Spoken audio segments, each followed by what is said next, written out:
Original post. I, 26F, I've always preferred a quieter life for myself. I am diligent with regards to my profession, appreciate stability, and generally abhor any type of drama. Ask anyone who knows me well, and they'll agree that I'm quite the practical individual. As far as being in the spotlight all the time, having a huge group of people around me, no thank you. I want to live my own life, build my own path, and have peace. Alas, as mentioned, my family has a drama queen right within it, and that would be Chloe, 25F. Chloe is my cousin, and let's be real here, she is the golden child turned into a nightmare that we have in our family. In an objective manner, she is very pretty. She is aware of this, uses this fact to her advantage, and is hyper-competitive about just about everything that she does. You purchased a brand new car? Well then, Chloe will buy an even better one. You decided to go out on a vacation? Guess what? But her vacation was way cooler than yours. What's even worse is how badly she needs the attention to be solely focused on her. The worst part isn't even Chloe, though, it's the family dynamic. Her parents, my aunt and uncle, are incredibly wealthy and carry a ton of influence in our family. Because they fund half the family vacations and host the big holiday parties, everyone walks on eggshells around them. This means Chloe has a literal get-out-of-jail-free card for her behavior. Every time she does something completely out of line, the rest of the family just chuckles nervously and says, "Oh, that's just Chloe being Chloe. She doesn't mean anything by it, she's just playful." It drove me insane. But it didn't become a massive problem for me personally until I started bringing dates to family holidays. That's when Chloe's playful nature turned into straight-up psychological warfare. The pattern of sabotage started about 2 years ago at Thanksgiving. I had been seeing this guy, Liam, for about 6 months. He was my first really serious boyfriend out of college. I was super excited to introduce him to everyone. Enter Chloe. The second she laid eyes on Liam, a switch flipped in her brain. She spent the entire evening accidentally brushing against his shoulder whenever she walked past him. When he made a totally average joke, she laughed entirely too loud, throwing her head back and touching his arm. At one point, she literally pouted and asked him, not her own dad or brothers, to help her carry heavy boxes down to the dark basement. Liam was incredibly uncomfortable. On the drive home, he told me she was giving off majorly creepy vibes. When I brought it up to my mom the next day, my mom just sighed and said, "Oh honey, don't be jealous. Chloe was just trying to make him feel welcome." I swallowed my anger, but it got so much worse during Christmas last year. I was dating a guy named Marcus. Marcus was a bit more reserved, so I thought Chloe's aggressive tactics wouldn't work on him. Boy, was I wrong. Halfway through Christmas dinner, Chloe accidentally spilled a splash of red wine down the front of her top. She gasped, made a huge scene, and ran upstairs to change. When she came back down, she was wearing a tiny, skin-tight cropped tank top that was completely inappropriate for a family Christmas dinner. Marcus tried his best to look at the floor, but Chloe spent the rest of the night targeting him. She sat right next to him on the couch, leaning in way too close. A week later, Marcus admitted to me that Chloe had found him on Instagram and sent him a DM. She claimed she needed urgent career advice because he worked in marketing, and she asked if they could grab a coffee sometime, just the two of them, to brainstorm. It caused a massive, exhausting argument between Marcus and me. Even though he didn't do anything wrong, the stress and the weird tension Chloe injected into our relationship eventually led to us breaking up a month later. That was my moment of clarity. I realized Chloe didn't actually want these men. She didn't find Liam or Marcus attractive. It was a sick power dynamic rooted in deep childhood jealousy. She just wanted to prove to herself and to the family that she could take anything that belonged to me. If I had it, she had to destroy it or possess it. After the breakup with Marcus, I made a promise to myself. I was done being the victim. I refused to bring another guy around my family just to watch Chloe try to strip mine his dignity. For nearly a year, I told my family I was happily single. But then, 6 months ago, I met Julian, 29M. To say Julian is a catch is a massive understatement. He is incredibly handsome, brilliant, totally grounded, and independently wealthy with a very successful career in tech finance. But here is the ultimate, delicious cosmic twist. Julian is Chloe's high-profile ex-boyfriend from her college days. According to Julian, they dated for about a year back when he was a broke, struggling student trying to get his startup off the ground. Chloe had dumped him brutally, telling him he wasn't rich enough for her lifestyle and that he lacked ambition. She wanted a guy who could buy her diamonds now, not a guy who was living on ramen noodles trying to build a dream. Well, Julian built that dream. A few years after she dumped him, his company took off, and he became incredibly successful. Julian told me that once he made his money, Chloe tried to crawl back into his life multiple times, spamming his phone and begging for a second chance. She deeply, profoundly regrets letting him go. He is her absolute white whale, the ultimate billionaire ex that she brags about to her friends, but can never have back, because Julian saw her true colors and blocked her on everything. Julian and I met completely by accident at a charity gala my company was volunteering for. We hit it off instantly. He didn't know I was Chloe's cousin at first, and I didn't know he was her famous ex. But when we finally connected the dots, a glorious, beautiful plan started to form. We fell genuinely, deeply in love over the last 6 months. But we didn't tell a single soul in my family. We kept our relationship a total, ironclad secret.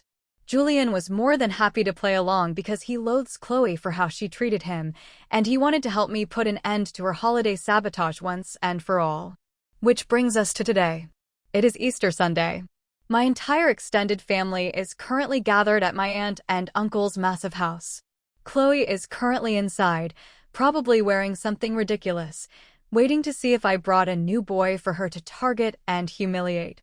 Julian and I are currently sitting in his luxury car, parked just down the street from the house. He is looking at me with a smirk, adjusted his tailored suit jacket, and said, "Ready to make an entrance, beautiful?" My heart is pounding, my hands are shaking, but I have never felt more alive. We are about to walk up those steps, hand in hand, and completely shatter my cousin's reality. So Reddit, before I walk through those front doors and unleash absolute chaos on my family, am I the asshole for bringing my cousin's billionaire, white whale, ex-boyfriend as my date to Easter dinner? Update. Wow. Honestly, when I posted that quick write-up sitting in Julian's car on Easter Sunday, I didn't expect it to blow up the way it did. My inbox has been completely flooded with people demanding an update, and let me tell you, the actual dinner was so much more chaotic, satisfying, and downright delusional than I ever could have anticipated. Grab some popcorn, because a lot went down. To answer the most common question I got, yes, Julian was 100% on board. In fact, he might have enjoyed this even more than I did. Here is exactly how the entire evening unfolded. Julian and I waited down the street until exactly 4 p.m., which is peak arrival time for my family. We wanted maximum coverage. Julian parked his ridiculously sleek car right in the driveway, stepped out looking like he belonged on the cover of a luxury magazine, and laced his fingers through mine. I took a deep breath and we walked up to my aunt and uncle's massive front door. My aunt, Chloe's mom, answered the door. She had this big, fake, welcoming smile on her face, the kind she always wears right before she makes a passive-aggressive comment about my outfit. But the second her eyes traveled past my shoulder and landed on Julian, her smile didn't just fade. Her face completely lost all color. Her jaw literally dropped. It was like she was looking at a ghost, or worse, a walking bank vault she knew she couldn't open. She stammered, "J. Julian? What are you doing here?" Before Julian could answer, we heard the clicking of high heels coming from the grand staircase in the foyer. It was Chloe. She was gliding down the stairs, wearing an outfit that looked more suited for a nightclub VIP lounge than a family Easter dinner. She had this smug, predatory look on her face. I knew exactly what she was thinking. She thought I had finally broken down and brought some poor, unsuspecting new guy for her to humiliate. But midway down the stairs, she looked up. And she froze. I will carry the image of Chloe's face at that exact moment to my grave. Her eyes went incredibly wide, Her foot literally hovered in the air for a second, and she actually stumbled over her own heel. Her brain was visibly short-circuiting trying to compute why her wildly successful, multimillionaire, white whale ex-boyfriend was standing in her parents' foyer holding her cousin's hand. For a brief second, there was total silence. But Chloe, being the absolute narcissist she is, immediately defaulted to pure delusion. She recovered her footing, plastered on a manic, overly bright smile, and literally ran down the rest of the stairs. She completely ignored me, threw her arms out, and tried to lung into a deep, familiar hug with Julian. Julian. Oh my gosh, she squealed, her voice an octave higher than usual. What a crazy, beautiful coincidence. Why on earth didn't you tell me you were coming to visit my family? Are you in town for business? It has been way too long. It was pathetic. She was trying to act like they were old, star-crossed lovers who just happened to cross paths. But Julian didn't even flinch. Before she could wrap her arms around him, he smoothly took a step back, maintaining a perfectly polite distance. He kept his arm firmly and deliberately wrapped around my waist, pulling me closer to his side. He looked down at her with this cool, detached, professional expression. I'm not here to visit your family, Chloe, Julian said, his voice smooth and deadpan. And it's not a coincidence. I'm here as Opie's boyfriend. Chloe froze midair, her arms still halfway extended. Her mother let out a sharp, choked gasp from behind the door. Chloe's eyes darted from Julian's face down to his hand firmly gripping my waist, and I could see the sheer, unadulterated rage bubbling right behind her eyes. But because my other aunts, uncles, and cousins were now spilling into the hallway to see what the commotion was, she had to force her fake smile back on. Oh, Chloe whispered, her voice trembling slightly. Right. Fun. If I thought the foyer was awkward, dinner was an absolute masterclass in psychological collapse. Throughout the entire evening, Chloe completely lost her mind. She turned her usual toxic flirting tactics up to an 11, but because Julian was totally immune, it just made her look incredibly unhinged. She kept trying to dominate the conversation, loudly talking over me whenever I tried to speak, and trying to steer every single topic back to her college days with Julian. The problem for Chloe was that Julian has an ironclad memory, and he had absolutely zero desire to protect her feelings. At one point, my uncle passed a plate of food, and Chloe leaned halfway across the table, making sure her dress shifted as low as humanly possible. She looked directly at Julian with a pouting, heavy-lidded expression. Oh, Julian, remember that summer we spent in Cabo? She purred, loud enough for the whole table to hear. Remember how we stayed up all night on the beach? It was so romantic. We really had something special, didn't we? The entire table went dead silent. My mom looked terrified, and Chloe's mom was practically vibrating with anxiety. Julian didn't even stop chewing. He wiped his mouth with a napkin, looked directly at Chloe, and coolly replied, "Not really, Chloe. I mostly remember you leaving me stranded at the airport on that trip because you met a guy with a yacht and decided to go party with him instead." A cousin sitting across from us literally had to cover his mouth to hide a laugh. Chloe turned bright red, stuttering out something about how it was a misunderstanding. But she just wouldn't stop. A few minutes later, she tried again. Well, you've clearly changed since college, Julian. You used to be so adventurous. Remember when we used to sneak out? I guess you've just settled for a more simple, quiet routine these days, she said, shooting a nasty, pointed look at me. Julian smiled, but it didn't reach his eyes. I didn't settle for a routine, Chloe. I settled for a woman with class, integrity, and actual loyalty. It's amazing how much better life is when you're not constantly worried about your partner looking for an upgrade. At that point, the family dynamic completely broke down. Normally, my aunts and uncles would chuckle nervously and say, "Oh, Chloe is just being playful," to smooth things over. But they couldn't do that tonight. Julian isn't just some college boyfriend they can push around. He is a highly influential, incredibly wealthy businessman. He carries himself with an intimidating amount of authority. The older generation was literally sweating in their seats. They knew Chloe was humiliating herself, but they were too terrified of offending Julian to step in and defend her. Dessert was finally served, and the tension in the room was thick enough to cut with a knife. I excused myself to go to the restroom just to get a moment of breathing room and check my phone. I was standing at the sink washing my hands when the bathroom door slammed shut. I looked up in the mirror. Chloe had followed me inside, and she immediately turned the lock with a sharp click. The sweet, playful, family girl act was completely gone. She looked full villain. Her face was twisted with rage, her hands were shaking, and she looked like she wanted to tear my hair out. "What the hell do you think you're doing?"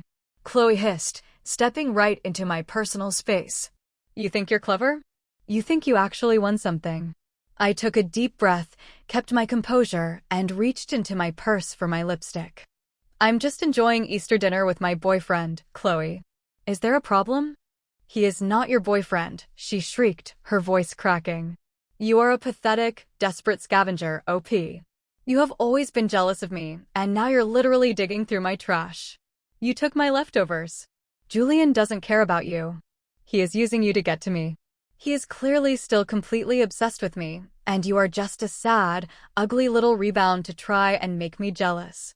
It was a wild, desperate projection of her own insecurities. A year ago, a comment like that might have hurt my feelings or made me cry. But looking at her in that mirror, seeing how completely broken and frantic she was because she couldn't control the narrative anymore, I just felt a deep sense of pity. And a lot of satisfaction. I slowly blotted my lipstick, turned around to face her directly, and looked her right in the eyes. "He's not a leftover, Chloe," I said, my voice completely calm, steady, and level. "He's the one that got away from you because you were too blind and too greedy to see his worth. You threw away gold because you wanted plastic, and now he's mine. He blocks your numbers, he laughs at your memories, and he loves me. Get over it." Chloe's mouth opened and closed like a fish out of water. She was completely speechless. I reached past her, unlocked the door, and walked out, leaving her standing alone, panting with rage in the bathroom. As the door swung shut, I could hear her start to scream and throw a tantrum inside. Julian and I didn't stay much longer after that. We made our polite goodbyes to my deeply uncomfortable aunt and uncle, and we left. The ride home was incredible. The second we got onto the highway, the tension completely evaporated, and we both just burst out laughing.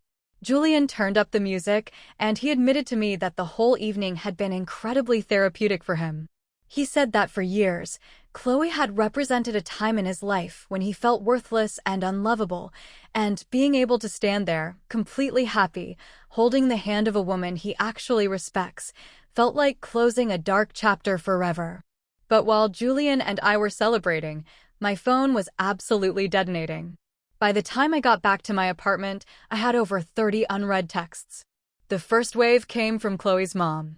She sent me a novel of furious, caps lock heavy texts, accusing me of ambush tactics, ruining a holy holiday, and deliberately damaging her daughter's fragile mental health. She claimed I brought Julian purely to bully Chloe and demanded that I issue a formal, written apology to the entire family for causing a scene. Then, the family completely split down the middle. The war lines have been officially drawn. On one side, I have a bunch of my younger cousins and a couple of my cooler aunts texting me secretly. One of my cousins literally texted, "I have waited 10 years for someone to humble Chloe like that. Julian is a legend. Can I come to the wedding?" On the other side, the older generation, my grandparents, my traditional uncles, and, of course, Chloe's parents, are furious. They're calling my mom, putting pressure on her, and demanding that I just apologize to keep the peace, because family is more important than old grudges. My mom is trying to stay neutral, but she's stressed. Let me make one thing very clear. I am absolutely, 100% refusing to apologize. I did nothing wrong. I fell in love with a man, and he fell in love with me. The fact that he happens to be the one guy Chloe regrets throwing away is entirely her problem. However, things aren't over yet. From what I'm hearing through the family grapevine, Chloe isn't taking this lying down. Apparently, she's telling everyone she has a plan for the upcoming winter holidays to show Julian what he's missing. I'll keep you guys posted if anything else crazy happens, but for now, Julian and I are just sitting back, enjoying our relationship, and letting them stew in their own drama. Thanks for all the support, Reddit. Final update. Hey everyone, I'm back for the final update. It has been about 8 months since my last post about the chaotic Easter dinner, and so much has happened. A lot of you commented on my last update warning me that a narcissist like Chloe wouldn't just slide into the background quietly. You told me she would try one last, desperate move to salvage her ego. You guys were 100% right. But honestly, neither Julian nor I could have predicted just how spectacularly she would destroy her own life in the process. Here is how the final chapter of this family drama played out. First, the amazing news. Julian proposed. About 2 months ago, he took me on a surprise weekend getaway to a private cabin in the mountains. It was intimate, beautiful, and completely perfect. When he slid the ring onto my finger, I knew with absolute certainty that keeping our relationship a secret all those months ago was the best decision I'd ever made.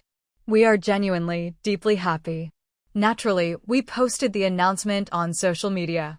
The family reaction was mixed, but the most surprising reaction came from Chloe. For the last 8 months, Chloe had been on a massive self-improvement kick on Instagram and TikTok. She kept posting about therapy, healing her inner child, and how she was letting go of her toxic past.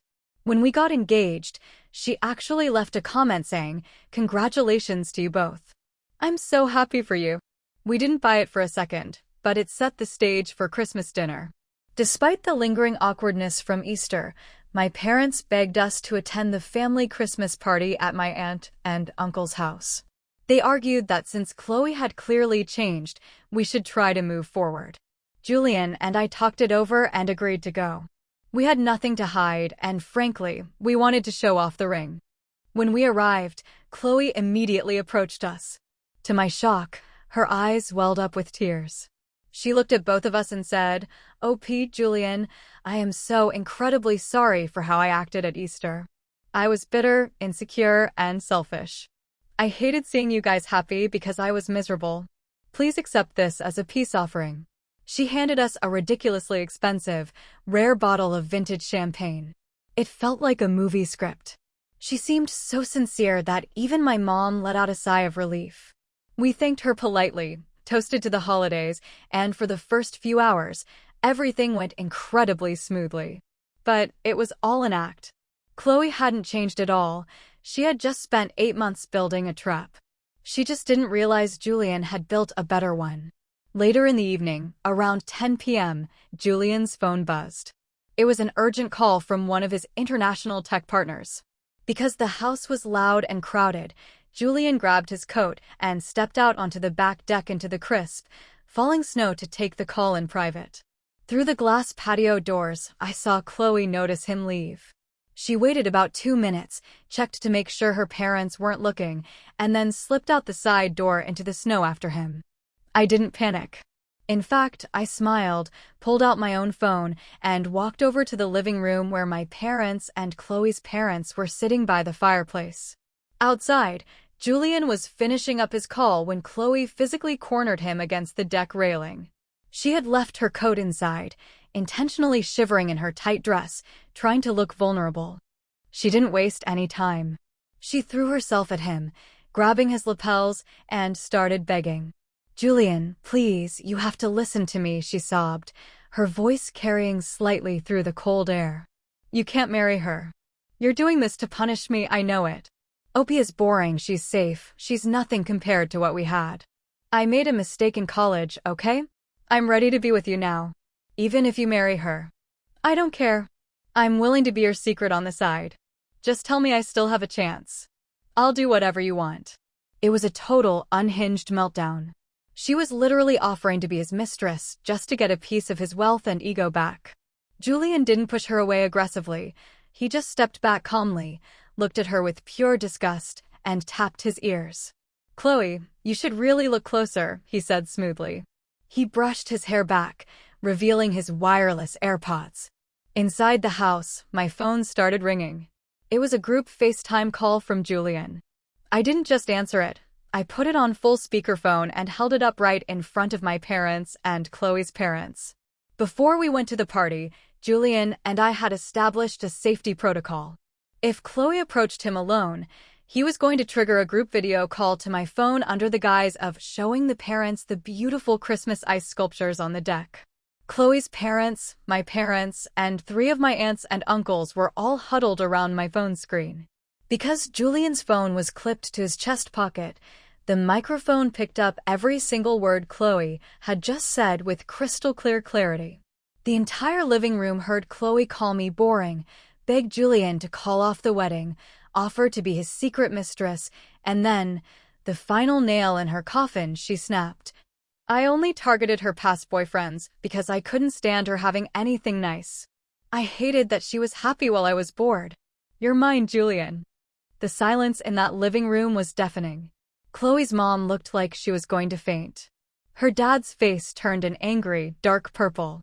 My uncle, Chloe's dad, marched over to the patio door, slammed it open, and stepped out onto the deck. Chloe turned around, expecting to see Julian caving in, but instead, she found her furious father standing there with the rest of the family watching from the window. The explosion that followed was biblical. For the first time in her entire life, Chloe's parents couldn't use the "oh, she's just being playful" excuse. They had heard their daughter confess, in her own words, to being a manipulative, home-wrecking bully who only targeted her family out of pure malice. Her dad completely lost it. He shouted that he was utterly mortified by her behavior. Right there, in front of the whole family, he told her that her monthly allowance was officially cut off, the lease on her luxury downtown apartment, which he paid for, was being canceled, and she had exactly 30 days to find a real job and support herself. Chloe looked around wildly, realizing her fake apology trap had completely backfired. She looked at Julian, who was just calmly putting his phone back in his pocket, and then at me, smiling through the glass. She burst into hysterical, ugly tears, grabbed her purse and ran out into the snow, driving away in a panic. Since that night, Chloe has entered total social isolation. She had to move into a tiny studio apartment. She's working a regular retail job, and her parents refused to bail her out anymore. She didn't even show up to the family New Year's brunch. The golden child is officially dethroned. As for Julian and me, we are doing better than ever. We've decided to completely leave the toxic family drama behind. We are currently planning a gorgeous destination wedding on a beach in Europe for next year. The guest list is small, intimate, and features only the people who genuinely support us. And yes, Chloe is strictly, legally banned from the property. I want to wrap up this post by thanking everyone on Reddit who followed our story. Your advice kept me grounded when I felt like I was going crazy. I learned a valuable lesson through all of this. Sometimes, you don't need to roll in the mud to fight a narcissist. The best revenge is simply living an incredible life, standing back, and letting them expose themselves to the world.